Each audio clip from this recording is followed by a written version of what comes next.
Oi, turma! Eu sou a Luísa e essa é a nossa aula sobre hormônios vegetais. Queria adiantar que os slides estão bem cheios de informações para vocês terem anotações muito completas e para depois, quando vocês abrirem o documento, né, abrirem esse PowerPoint, sem ser aula, só o PowerPoint, vocês terem todas as informações ali para consultar, revisar, fazer exercício e tudo mais. Aí eu organizei a aula para que essas informações elas fossem aparecendo aos poucos para vocês não serem bombardeados com informações. E aí vocês pausam o vídeo no final, né, que vai estar o slide completo, vocês pausam. E aí anotam tudo, eu vou ficar esperando, tá bom? Enquanto você anota. E aí depois você despausa e eu volto a explicar. E aí é isso, tá bom? Boa aula pra gente, vamos começar. Os hormônios vegetais, por definição, eles são substâncias químicas que atuam na regulação do desenvolvimento e crescimento de uma planta. A função é prover a comunicação entre células, tecidos e órgãos vegetais. Bom, vou dar um exemplo. A planta está passando por um momento de estiagem ali, um momento que não está chovendo. Daí a raiz está observando aos poucos que a umidade do solo está diminuindo. Daí ela vai mandar uma mensagem, vai mandar um zap para a folha assim: folha, para de jogar água fora. Fecha esse estômago aí, porque a gente precisa economizar água, né? A água não está caindo do céu, então fecha aí esse estômago para a gente preservar a água. A planta não vai duvidar a folha não vai duvidar da raiz, né? Vai fechar o estômago e aí a planta vai conseguir passar de boas pela estiagem. Mas quem são esses mensageiros? Quem é o zap da planta? O zap da planta são os hormônios. Quando existe uma necessidade fisiológica, é o hormônio que vai prover a comunicação entre as diferentes partes da planta. Então, eu dei um exemplo aqui, né, sobre como essa comunicação é importante, né, e como ela ocorre. Além disso, essencialmente, a atuação do hormônio é desencadear reações químicas em locais específicos da planta. Isso vai de acordo com a necessidade fisiológica. Então, por exemplo, a planta, ela só cresce ali na pontinha do caule, né? É a pontinha do caule que cresce e depois as células, elas vão... o tronco vai dilatando, mas é a pontinha que cresce para cima. Aí, essa é a necessidade fisiológica da planta. Mas aí, beleza, a planta tem uma necessidade. Mas o que vai tornar essa necessidade algo real? Bom, o hormônio vai ir lá, no local específico, que, por exemplo, para o crescimento é o meristema apical, e vai desencadear as reações, e vai fazer ali as células se multiplicarem e tudo mais, alongarem, papapá, e a planta vai crescer. Então é isso. O hormônio foi lá, desencadeou a reação química, e a necessidade fisiológica foi atendida. Então aqui a gente tem duas variáveis, a necessidade, né, que é o que a planta precisa fazer, e o local onde isso precisa ser feito. Não adianta nada eu mandar uma mensagem para fechar o estômago na própria raiz da planta, pô. Não tem estômago lá, então esse local específico aqui é realmente muito relevante. É uma coisa você mandar um zap para uma pessoa errada. Então, indo aqui para o queridinho dos vestibulares, que é a auxina. Bom, a auxina, ela é um hormônio que mais tem funções, mais desempenha funções na fisiologia vegetal. E a auxina, ela também pode ser chamada pela sigla AIA. E também, todos os hormônios, de uma forma geral, eles podem ser tratados, com exceção de alguns, que eu vou avisar, eles podem ser tratados no plural, porque quando a gente trata de auxina, a gente está englobando todas as moléculas parecidas, todos os subtipos de auxina. Então, quando o exercício fala auxinas, ele está falando desses subtipos como um grupo, mas nos livros e tudo mais, se trata como auxina, no singular. Bom, começando aqui pelas principais funções. A auxina, ela vai estimular o alongamento das células recém-formadas, das células jovens. Isso vai fazer com que aconteça o fototropismo positivo no caule e o geotropismo na raiz. Já vou explicar isso. Também ocorre a dominância apical, que eu também vou explicar, desenvolvimento de frutos e, por fim, queda natural de folhas, flores e frutos. Você vê, né? No tanto que a auxina manda. Os trem que tem nada a ver um com o outro, mas a auxina vai lá e atua. Isso para mostrar a diversidade das atuações de um hormônio. Então, você nunca vai conseguir falar, a auxina faz isso. Não, faz um monte de coisa. Isso vai na auxina, vai no etileno, vai na gibberelina, vai no ácido abscílico, vai em tudo, abscílico, vai em todos os hormônios. Local de produção vai ser o meristema apical, que é o topo do caule, né? O ramo central que a gente fala é o ramo apical, e aí vai ser no topo do ramo central. Vai ter um núcleo que chama meristema apical, que é onde ocorre a multiplicação de células para o crescimento. E é ali que a auxina é produzida. Além disso, ela pode ser produzida em folhas jovens, frutos e sementes. E o meio de transporte da auxina vai ser pelas células do floema. Bom, indo para a primeira atuação, que é a mais básica de todas, a auxina ela causa um alongamento celular. Ela vai entrar na célula, que geralmente é a célula do meristema apical, e vai fazer com que as paredes das células, paredes laterais, elas se expandam e aí a célula ela fique mais comprida. Isso vai causar um crescimento do caule e da raiz. Mas é importante dizer que a sensibilidade das células à auxina ela varia de acordo com a parte da planta. Então, fizeram esse gráfico aqui para explicar esse processo. Explicar primeiro o gráfico antes de entrar propriamente na teoria e na sensibilidade, variação e etc. Bom, esse gráfico tem dois eixos. Aqui é o efeito da auxina no crescimento, né? Que a gente tem um efeito de indução, ou seja, promoção do crescimento, e inibição, né? Que seria o bloqueio, o cancelamento do crescimento. E a gente tem aqui o eixo zero, que seria que não acontecesse nem indução nem inibição, a célula ficar do jeito que ela está lá. E aqui a gente tem a concentração da auxina, né? De uma menor concentração para uma maior. É importante ver essa linha pontilhada aqui, ó, que está sempre no topo da curva. Ou seja, tem uma linha pontilhada nesse topo da curva da raiz e uma linha pontilhada que indica o topo da linha do caule.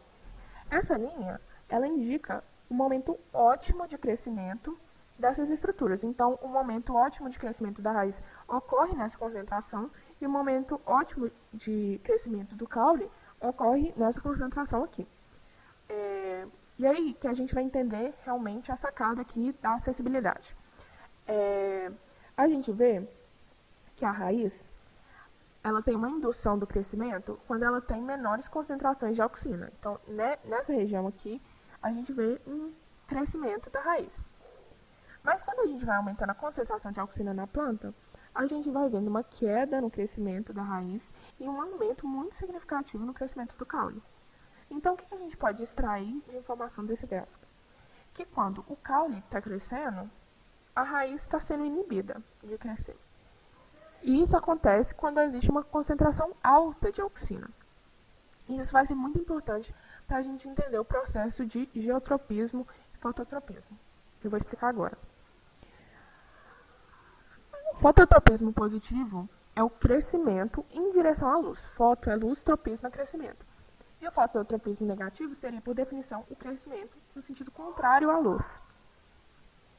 Bom, a auxina ela é um hormônio fotofóbico, ou seja, tem fobia do sol, né, numa tradução livre, mas seria um hormônio que vai migrar para o lado menos contemplado, menos iluminado pela luz solar.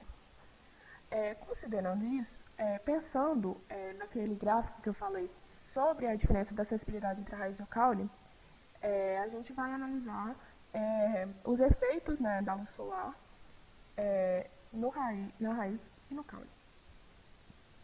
Tendo uma incidência unilateral, ou seja, o sol vindo de um lado só, a gente vai observar primeiro no caule que vai ter um alongamento celular no lado escuro. Mas por que isso? Bom, para começar eu já falei, né, que a auxina ela migrou para o lado mais escuro, né, para o lado que não é contemplado pela luz solar direta. Então, ela vai se acumular desse lado aqui da planta. A auxina não alonga as células, então quer dizer que as células que estão contemplando aqui a maior concentração de auxina, elas vão se alongar. Essas células aqui estão recebendo uma menor concentração de auxina, então elas vão ser menos alongadas. Então, com o maior alongamento dessas células aqui, a planta vai acabar se inclinando em direção à incidência solar. Então, ela vai se inclinar em direção ao sol.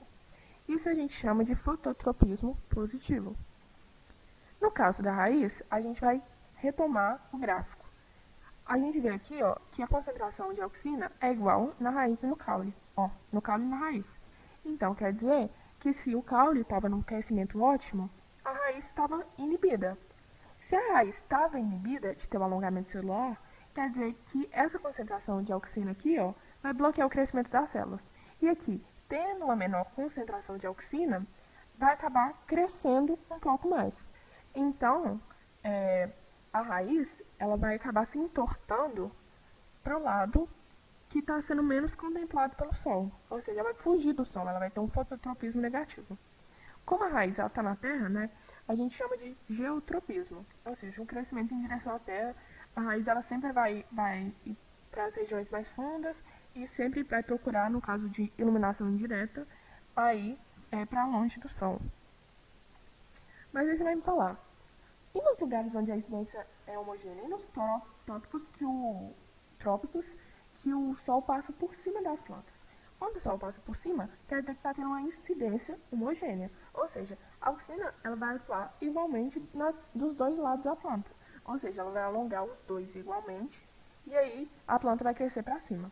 Então, resumindo tudo, o que a gente pode dizer é que a auxina atuando primeiro no caule. No caule, a auxina sempre vai fazer o caule crescer em direção ao Sol, porque ela vai alongar o lado escuro. Se não tiver lado escuro, a planta cresce para cima. E na raiz, o que vai acontecer é que a auxina sempre vai ser inibida no lado escuro. A auxina sempre vai inibir o crescimento no lado escuro, então a planta vai entortar para o lado escuro e vai crescer fugindo do Sol, ou seja, fazendo um geotropismo, um fototropismo negativo. Se não tiver lado escuro, né, se for uma iluminação homogênea, vai acontecer que a raiz vai crescer cada vez mais para baixo, vai crescer reto para baixo. Isso quando a gente fala de trata de raiz, gente, a gente está tratando do ramo principal da raiz. A raiz tem um ramo principal e a gente está tratando dele. É óbvio que, por ser raiz, ela vai ter várias ramificações aqui e tudo mais. A gente está falando do ramo principal da raiz. Tá? Isso. Esse é o processo. Indo para a terceira função da auxina, a gente tem a dominância apical. Primeiro a gente vai falar do que é esse trem de apical. Bom, essa gema mais extrema do caule, a gema mais alta, a pontinha do caule, é chamada de gema apical.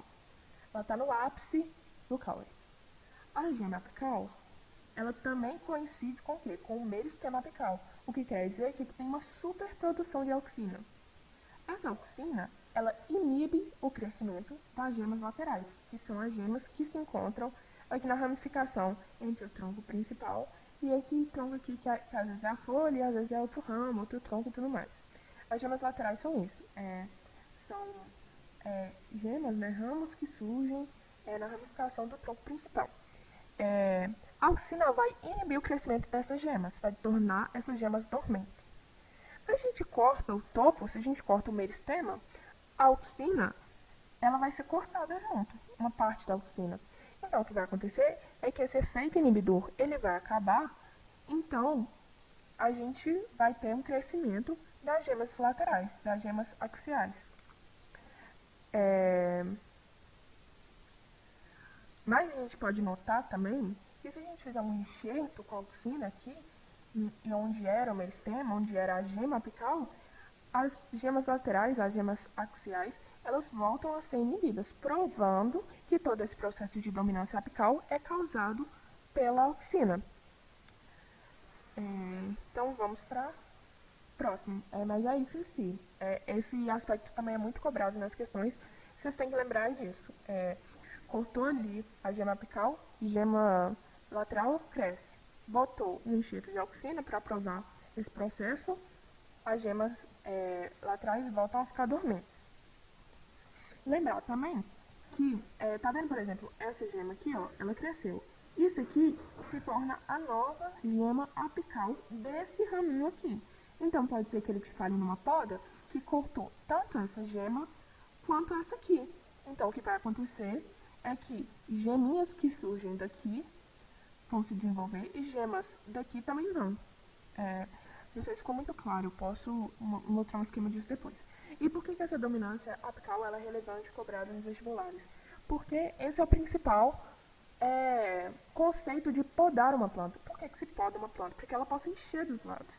Quando poda a planta, a gente vai estar sempre cortando as gemas apicais dos raminhos. Então a gente vai cortar essa gema, vai cortar essa, e aí a planta vai encher, porque vai nascer gemas daqui, vai nascer gemas daqui e tudo mais. É por isso que falam, vamos podar a planta antes da primavera, para que a planta possa encher, e né, lembrando que flores também são folhas, para que a planta possa ter mais ramos que possam dar flores, ou seja, para a gente aumentar ali a floração da planta, aumentar o porte da planta, tudo tem que podar. Aí poda geralmente antes da primavera, que é a região de maior proliferação de folhas e tudo mais. Indo aqui para o quarto aspecto de atuação da auxina, a gente tem a formação de frutos. As sementes, quando elas são fecundadas, elas liberam a auxina que desenvolve o ovário amadurecendo o fruto. Mas, se a gente aplicar a auxina diretamente no ovário, a gente causa o desenvolvimento do fruto sem existir fecundação. Então, a gente cria um fruto que não tem semente, ou seja, se não tem fecundação, não tem a formação da sementinha, então a gente cria um fruto sem semente. E isso é muito usado na indústria para produzir frutos sem semente, que são muito mais interessantes comercialmente falando. Então, por exemplo, você comer uma uva sem semente, você não vai ter o trabalho de cuspir a semente, né? Se você cuspir a semente. Então, aumenta o valor agregado do fruto e torna ele mais interessante. Aí, essa aplicação da auxina na formação de frutos. Mas lembrar da sua aplicação natural, né? Que seria, depois que ocorre a fecundação, a auxina ela é liberada pelo ovário. Bom, a auxina também atua na queda de folhas, flores e frutos. Por quê? Bom, com a diminuição gradual da auxina à medida que as folhas envelhecem, a folha é notificada que ela está ficando velha e que ela precisa ser substituída. Sendo assim, a auxina ela leva bem aqui na base do ramo a produção de duas camadas que são camadas de separação. Essas camadas de separação é uma camada que vai selar aqui esse caule e outra que vai ser a camada que vai ter as células destruídas. Então, é esse processo, uma camada para selar e outra camada para ser destruída. Quando essa camada foi destruída, a folha vai cair, então a folha despenca.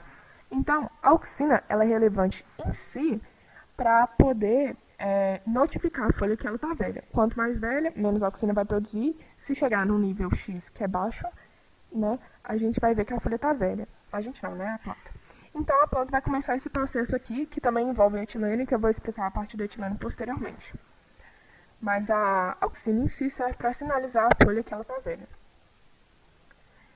Aí a gente vai para um novo hormônio, que é a giberelina.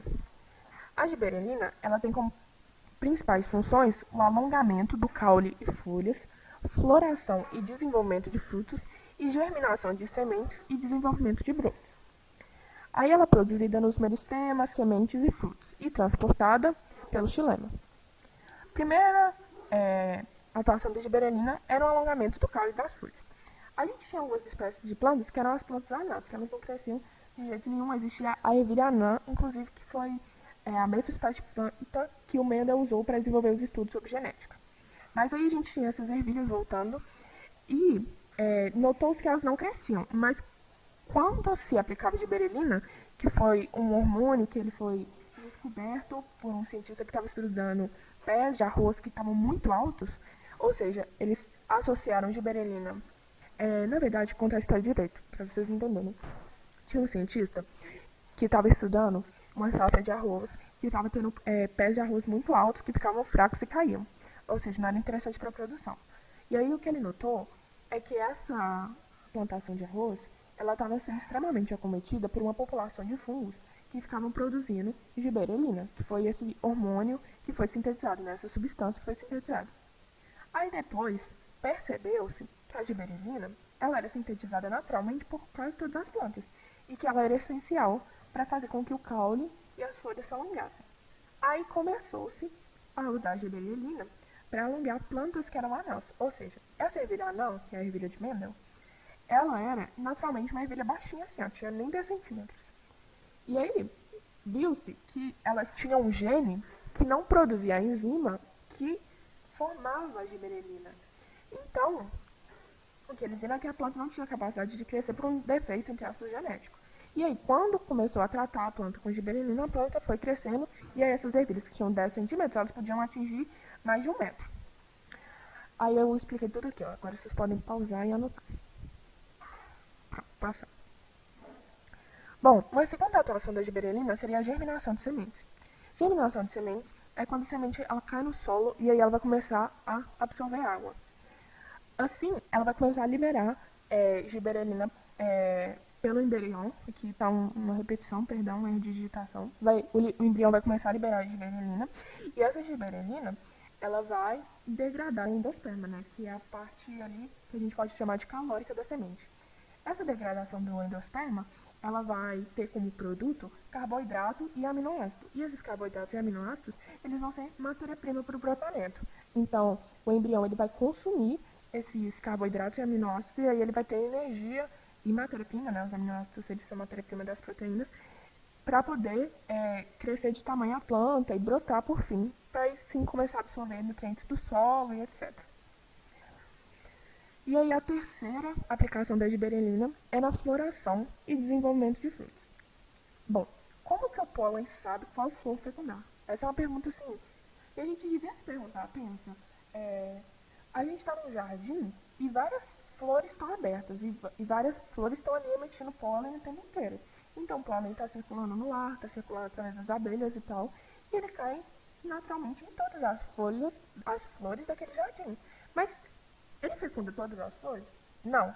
O pólen, ele só realmente fecunda a flor quando a concentração de gibberellina, né, que é indicado pela gibberellina desses colchetes aqui, quando a concentração de gibberellina bate com a concentração do óvulo.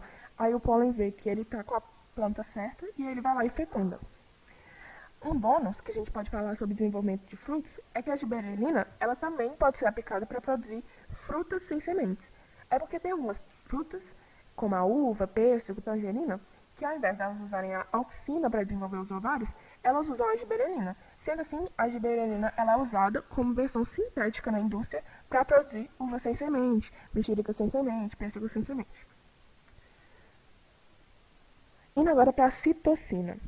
Bom, a citocina tem como principal função estimular as divisões celulares e o desenvolvimento das gemas, diferenciar os tecidos vegetais e retardar o envelhecimento dos órgãos. Aí ela é produzida no meristema das raízes, né, que é a pontinha da raiz, folhas e frutos jovens, e ela é transportada pelo xilema.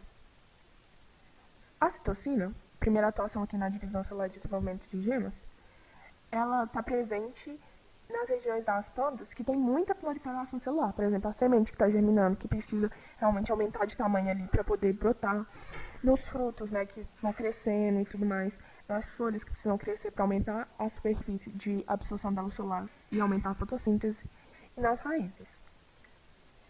A citocina ela vai se associar à auxina no controle da dominância apical. Ou seja, enquanto a auxina ela vai inibir o crescimento das gemas laterais, enquanto ela estiver presente ali na planta, se a auxina parar de atuar, se ela for removida, por exemplo, durante uma poda, a citocina ela vai prevalecer e aí ela vai fazer com que as gemas laterais elas se desenvolvam. Então é a citocina que faz com que as gemas laterais elas cresçam. Aqui falando sobre retardar o envelhecimento dos órgãos, não é como se a citocina fosse tornar a planta. Quer dizer que as floriculturas elas botam citocina na água para a planta absorver mais água e poder ficar mais encorpado. Mas quando a gente traz a planta para casa, que a gente começa a regar só com água natural, né, água mineral, a gente vê que a planta, a flor vai ficando mais velha, a folha também, e é exatamente porque a citocinina que estava dando beleza para a planta, ela para de atuar e a planta vai ficando velhinha mesmo. Aí a gente tem a terceira atuação, que seria a diferenciação de tecidos, que é a diferença da concentração entre a auxina e a citocinina, ela vai direcionar a diferenciação das células-tronco. A gente nota aqui um experimento, né, que botou um pedaço de meristema vegetal, né, que seriam as células-tronco vegetais, no meio de cultura, né, com tudo, sais minerais, nutrientes, e aí submeteu esse meio a diferentes concentrações de auxina e citocinina. Quando a concentração de auxina e citocinina estava igual, a célula multiplica, mas ela não se diferenciava, então ela formava um calo. Quando a auxina está maior que a citocinina, como é esse caso aqui, a gente vê que é a formação de raízes. E quando a auxina está menor que a citocinina, tem a formação do caule e das folhas. Então, a gente pode ver que na parte superior da planta, quem domina é a citocinina, e na parte inferior da planta, quem domina é a auxina. Dominância que eu falo é maior concentração. Gente, eu vou encerrar essa aula por aqui, para que ela não fique muito longa para vocês assistirem. Aí eu vou fazer uma parte 2 para tratar dos hormônios restantes, e aí a gente fecha a aula, tá bom? Um abraço para vocês, fiquem para a próxima aula e até logo.